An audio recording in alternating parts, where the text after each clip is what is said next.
కాంగ్రెస్ సర్కార్ రైతాంగాన్ని అష్టకష్టాలు పెడుతుంటే గులాబీ జెండా అన్నదాతకు అండగా నిలుస్తోంది. ప్రభుత్వాన్ని ఎప్పటికప్పుడు నిలదీస్తోంది. స్వయంగా బీఆర్ఎస్ అధినేత కేసీఆర్ ఎరువుల కొరతపై ఘాటుగా స్పందించారు. దీంతో హస్తం పార్టీ పాలకులు ఒక్కసారిగా ఉలిక్కిపడ్డారు. ఏం చేయాలో అర్థం కాక వ్యవసాయ శాఖ మంత్రి యూరియా ఉన్నట్లు జిల్లాల వారీగా లెక్కలు ఇచ్చారు.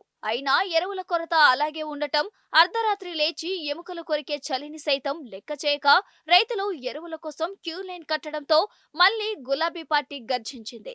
శాసనసభలోనూ యూరియాపై నినదించింది. షాప్లలో లేని యూరియా యాప్లలో ఉంటుందంటూ ప్లకార్డులతో గులాబీ పార్టీ ప్రజా ప్రతినిధులు నిరసన వ్యక్తం చేశారు. రైతులు సైతం ప్రభుత్వంపై కన్నెర్రజేశారు. బీఆర్ఎస్ సింహగర్జన నేపథ్యంలో రేవంత్ సర్కార్ క్యూ లైన్లు కనిపించకుండా ఉండేందుకు కొత్త ఎత్తుగడ వేసింది. దీనికి సిద్దిపేట జిల్లా వేదికైంది. ఈసారి యూరియా యాప్ కాదు, యూరియా కార్డ్ అంటూ కొత్త నాటకానికి తెరలేపారు.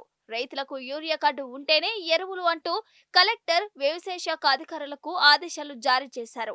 దీంతో ఆఫీసర్లు రైతులను హెచ్చరిస్తూ కార్డు లేకపోతే యూరియా లేదంటూ హుకుం జారీ చేశారు. చేసేది ఏమీ లేక అన్నదాతలు మళ్లీ ఆధార్ కార్డు, పాస్బుక్ జిరాక్స్ తీసుకుని రైతు వేదిక ముందు క్యూ లైన్ కట్టారు. ఆధార్ కార్డు జిరాక్స్, క్యూ లైన్లు లేకుండా ఏ పని చేయరా అంటూ కాంగ్రెస్ సర్కార్పై బగ్గుమంటున్నారు రైతులు.